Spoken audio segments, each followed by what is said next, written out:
All right, when you're looking to make a move, setting the right price for your property is key. Yes, so how do you make sure that it's the right price?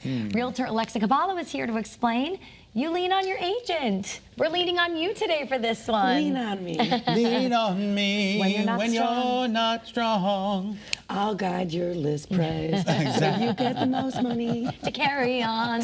Yeah, No, exactly. seriously, like overpricing or underpricing, there's negatives to both, right? Yes, absolutely. If you underprice, people are like, what's wrong with this place? What's wrong with the house? Right? However, because there's such a lack of homes, people will still consider to see the house. And if you underprice it, usually you'll get the multiple offers to drive it up. On the flip side, if you overprice it, that's the danger zone. We do not want to overprice a home.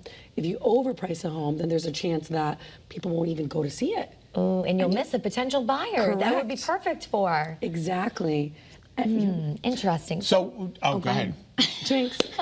Is it better to underprice or to overprice? What do you think? Actually better to have the strategic market price. So that's why your trusted realtor, myself or whoever is in your corner, is able to look at your house, look at the condition, look at the specs of the house, look at the sales in the neighborhood or the comparable sales, say based on this data and based on where the market's going, this is a strategic list price that the market will really bear.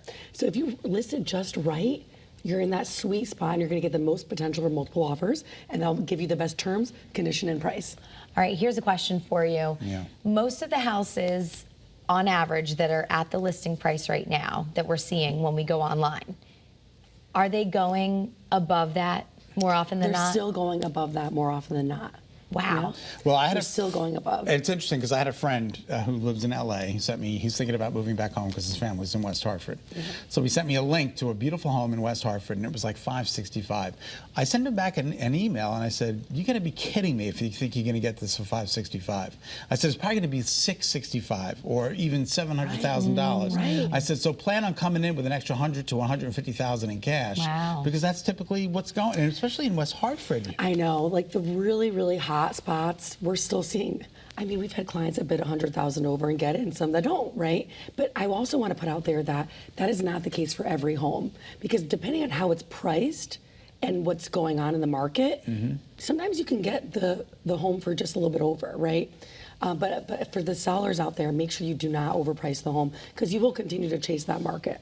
And are there any advantages to pricing it just a little below what the market value is, just so you can, because sometimes you're straddling, right, like two different groups of buyers, the ones who have a top line and then the ones who they have a lot more on their top line, right? So you kind of want all eyes to see the home, right? You're right. If you have a choice of pricing it at market versus going over versus going on the lower side, if you go on the lower end, it's not going to hurt you. Okay. It really won't, because based on marketing, anytime we list home, we have great professional photography, and then we have the exposure on all the multiple listing sites that syndicate out, all the top sites that people are searching on.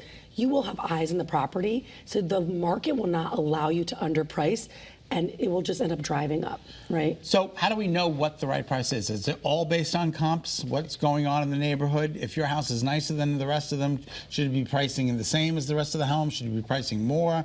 Is it comps? We take all that into consideration. So we look at, what does the home have to offer? Oh, 3 bedrooms, 1.5 bath, 1,000 square feet, 1-car garage. Okay, great. What's the condition? Is it a 10 out of 10, or does it need some work? And then we look at the data of what's closed in the area. And sometimes you try to stay as close as you can, but maybe there's not as much data available. Right. So you end up looking a little bit further out. You always want to stay within the same town, of course. And also you look at the sales, but then you have your trusted realtor say, okay, and this is why we do what we do, right? We look at everything. And we'll also look at, you know what? There's actually nothing available in this price point. Let's push it a little bit with the price, right? So we look at the demand and the supply factors too. Because if you have a lot of competition out there, you may want to be a little bit more conservative. But in most cases now, there's not as much competition. So we take all those things into consideration, right? And a comparable home that you may have used 6 months ago may not be as relevant today. So we know how to factor in how much the market has gone up as well. Say that the price is over what it should be. Say you were working with a realtor, it didn't have a lot of movement, it was overpriced. What do you do in those situations? How do you kind of rebound from that? Yes, so it's really having a conversation. So, and I've listed homes in the past too. Sometimes we overshoot it a little bit. So all we do is we look at, okay, what are the number of showings, right? Because sometimes you have unique properties that do not have any comps, right? So you have to get a lot more strategic. So we'll look at the number of showings. If we don't have enough showings or enough offers, we know the trends of how long this type of property, this type of price in this town usually would take X number of days. We know to have that conversation proactively with our clients. Say, listen, this is what we're seeing.